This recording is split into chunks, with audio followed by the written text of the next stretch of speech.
Chris Harman, How Marxism Works. Section: The Idealists. Marx was not the first person to try to describe what was wrong with society. At the time he was writing, new inventions in factories were turning out wealth on a scale undreamt of by previous generations. For the first time, it seemed humanity had the means to defend itself against the natural calamities that had been the scourge of previous ages. Yet this did not mean any improvement in the lives of the majority of the people. Quite the opposite. The men, women, and children who manned the new factories led lives much worse than those led by their grandparents who had toiled the land. Their wages barely kept them above the breadline. Periodic bouts of mass unemployment thrust them well below it. They were crammed into miserable, squalid slums, without proper sanitation, subjected to monstrous epidemics.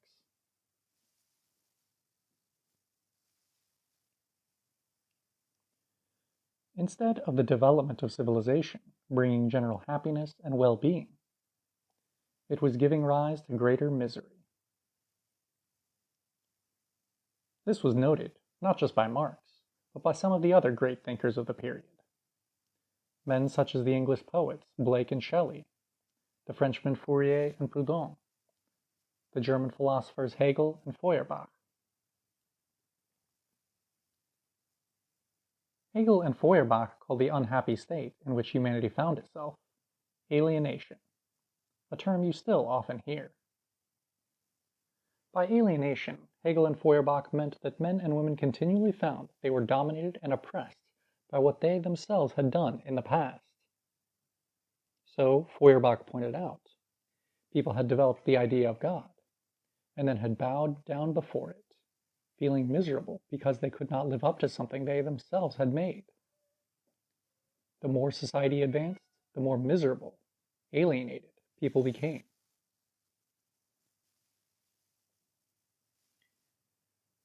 In his own earliest writings, Marx took this notion of alienation and applied it to the life of those who created the wealth of society. Beginning of quote. The worker becomes poorer the more wealth he produces. The more his production increases in power and range. With the increasing value of the world of things proceeds in direct proportion the devaluation of the world of men. The object which labor produces confronts it as something alien, as a power independent of the producer. End of quote. In Marx's time, the most popular explanations of what was wrong with society were still of a religious kind. The misery of society, it was said, was because of the failure of people to do what God had wanted them to do. If only we all were to renounce sin, everything would turn out all right. A similar view is often heard today, although it usually purports to be non-religious. This is the claim that, to change society, you must first change yourself. If only individual men and women would cure themselves of selfishness, or materialism, or occasionally hang-ups, then society would automatically get better. A related view spoke not of changing all individuals, but a few key ones, those who exercise power in society. The idea was to try to make the rich and powerful see reason. One of the first British socialists, Robert Owen, began by trying to convince industrialists that they should be kinder to their workers. The same idea is still dominant today among the late leaders of the Labour Party, including its left wing. Note how they always call the crimes of the employers mistakes, as if a bit of argument will persuade big business to relax its grip on society. Marx referred to all such views as idealists, not because he was against people having ideas, but because such views see ideas as existing in isolation from the conditions in which people live. People's ideas are intimately linked to the sort of lives they are able to live. Take, for instance, selfishness.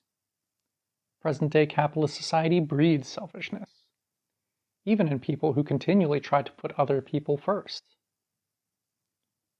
A worker who wants to do the best for their children, or to give their parents something on top of their pension, finds the only way is to struggle continually against other people, to get a better job, more overtime, to be first in the queue for redundancy.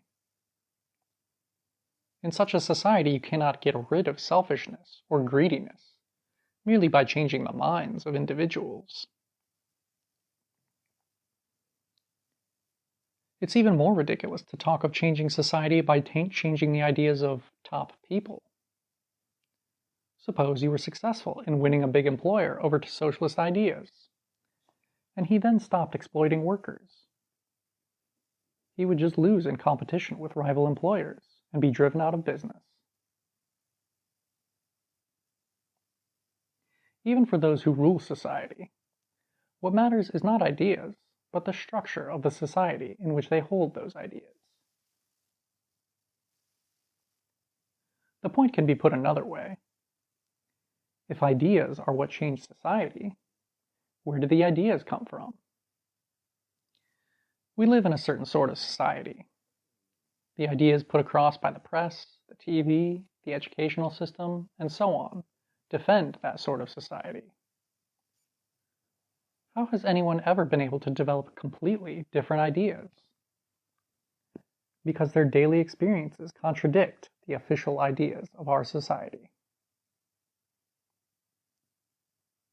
For example, you cannot explain why far fewer people are religious today than 100 years ago, simply in terms of the success of atheistic propaganda.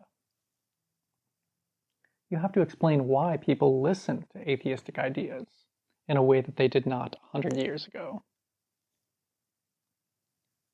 Similarly, if you want to explain the impact of great men, you have to explain why other people agree to follow them. It is no good saying that, for example, Napoleon or Lenin changed history, without explaining why millions of people were willing to do what they suggested. After all, they were not mass hypnotists. Something in the life of society at a certain point led people to feel that what they suggested seemed correct. You can only understand how ideas change history if you understand where those ideas come from and why people accept them.